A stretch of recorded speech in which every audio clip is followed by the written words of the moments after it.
8월 3일 화요일 성령님과 함께하는 100일 가정 예배를 시작하겠습니다. 다 같이 주님 가르치신 기도합니다.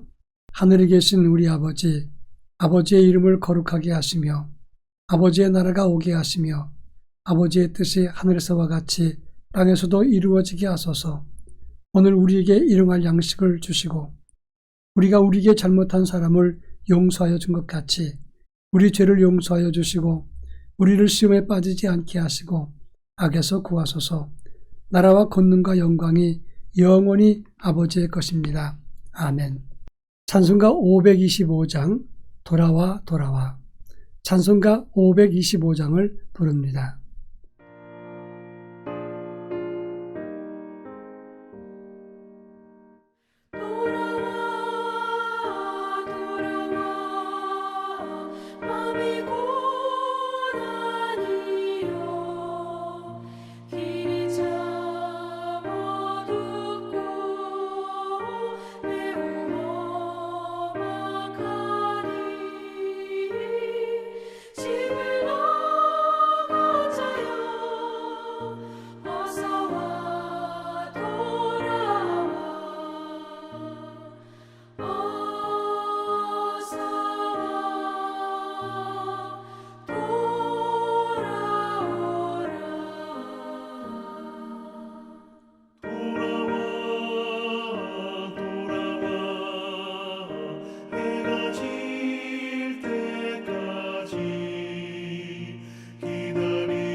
이 시간 우리에게 주시는 하나님 말씀은 구약성경 시편 50편 16절로 23절입니다.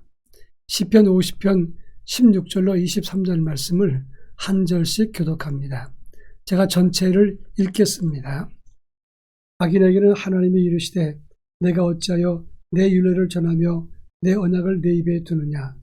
내가 교훈을 미워하고 내 말을 내 뒤로 던지며 도둑을 본즉 그와 연합하고 가늠하는 자들과 동료가 되며 내 입을 악에게 내어주고 내 혀로 거짓을 꾸미며 앉아서 내 형제를 공박하며 내 어머니의 아들을 비방하는도다.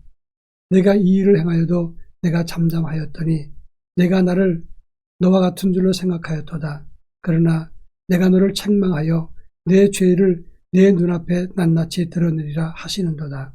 하나님을 잊은 너희여 이제 이를 생각하라. 그렇지 아니하면 내가 너희를 찢으리니 건질 자 없으리라. 감사로 제사를 드리는 자가 나를 영화롭게 하나니 그의 행위를 옳게 하는 자에게 내가 하나님의 구원을 보이리라. 아멘.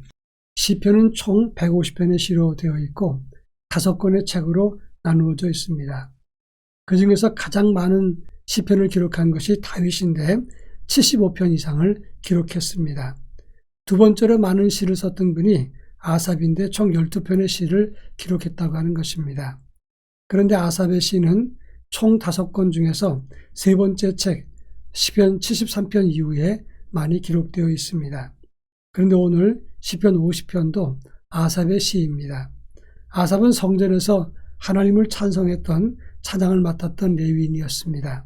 그러나 아삽은 찬송만 맡은 것이 아니라 역대하서 29장 30절에 보면 히스기 왕 시대 때 선견자 아삽의 시로 여호와를 찬송하며 이렇게 기록하고 있습니다.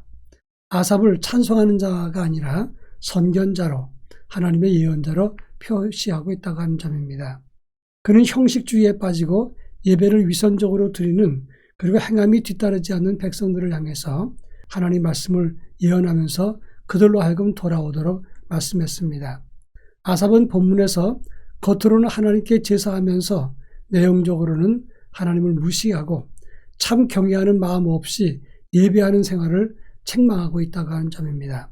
본문에서 성령 안에 사는 성도는 어떤 믿음과 영성을 가지고 하나님께 예배해야 되는가 이런 문제를 살피겠습니다.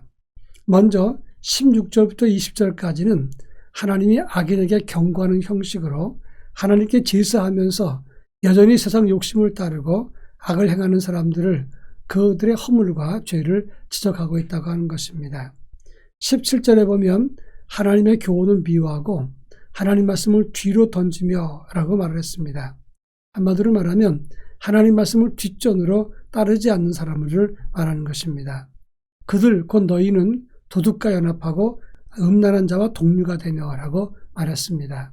이 말은 하나님께 제사하면서 도둑과 음란한 자와 한패가 됐다라고 말하는 것입니다.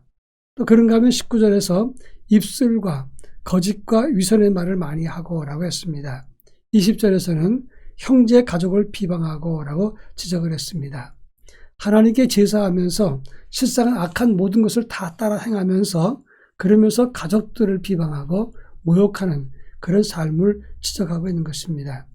너희가 하나님께 제사하고 하나님을 따른다고 하면서 이것이 옳은 것이냐 이렇게 예언자처럼 지적을 하고 그 실상을 고발하고 있는 것입니다. 그러면서 21절에 보면 내가 그렇게 행할 때 내가 잠잠했더니 나를 너와 같은 줄 알았느냐 이렇게 말씀했습니다. 내가 너를 책망하고 네 죄를 낱낱이 드러내리라 라고 강하게 강조했습니다. 낱낱이 드러낸다는 것은 차례대로 다 나타나게 밝히겠다는 것을 말하는 것입니다. 이스라엘 백성들이 하나님께 제사하면서 그리고 범죄했을 때 하나님이 침묵하니까 눈에 보이지 않는 것 같으니까 예배도 형식적이고 예배 후에 그들의 삶 속에서는 이율배반적인 삶을 살면서 위선적인 생활을 했습니다. 그래도 되는 줄 아느냐? 바로 하나님이 이것을 책망하고 있다고 하는 것입니다. 이것은 두 가지 의미가 있는데 하나님이 모르시는 것 같지만 다 알고 계시다는 것을 말합니다. 첫째는 우리가 예배를 드릴 때 어느 정도 정성을 기울이는지 하나님은 그 내용과 깊이를 아신다는 것입니다.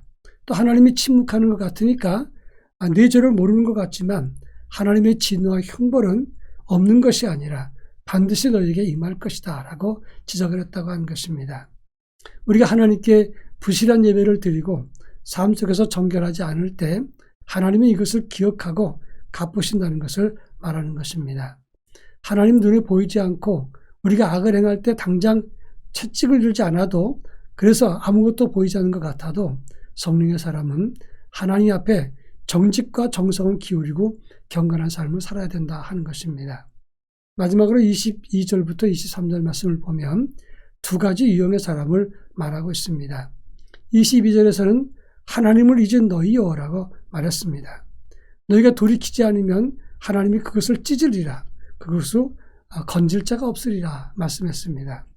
이제 하나님을 잊고 돌이키지 않으면 하나님이 그 인생을 찢겨나갈 것처럼 말씀하고 있는 것입니다.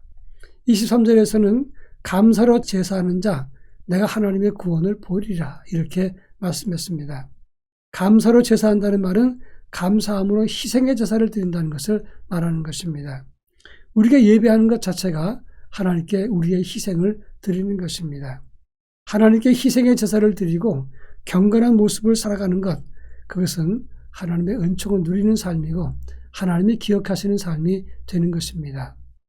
우리 모두 성령의 사람 되어서 하나님 말씀을 따르고 그리고 참되게 예배하며 우리의 삶이 경건에 이르는 삶을 가질 수 있기를 바랍니다. 다 같이 기도하겠습니다. 정성을 다하는 예배가 되게 하옵소서. 그리고 예배와 삶이 일치하는 경건과 거룩함을 가지게 하옵소서. 다 같이 기도하겠습니다.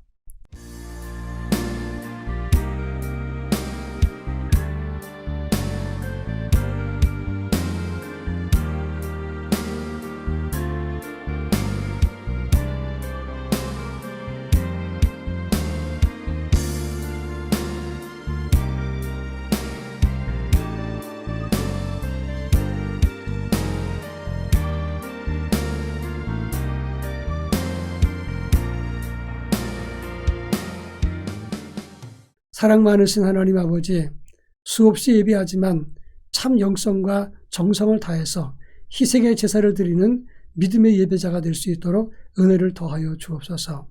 예배와 삶이 일치하며 경건과 거룩함을 가지고 실천적인 삶을 살아갈 수 있도록 하나님이 저희들에게 은혜를 덧입혀 주옵소서. 예수님의 이름으로 기도합니다. 아멘.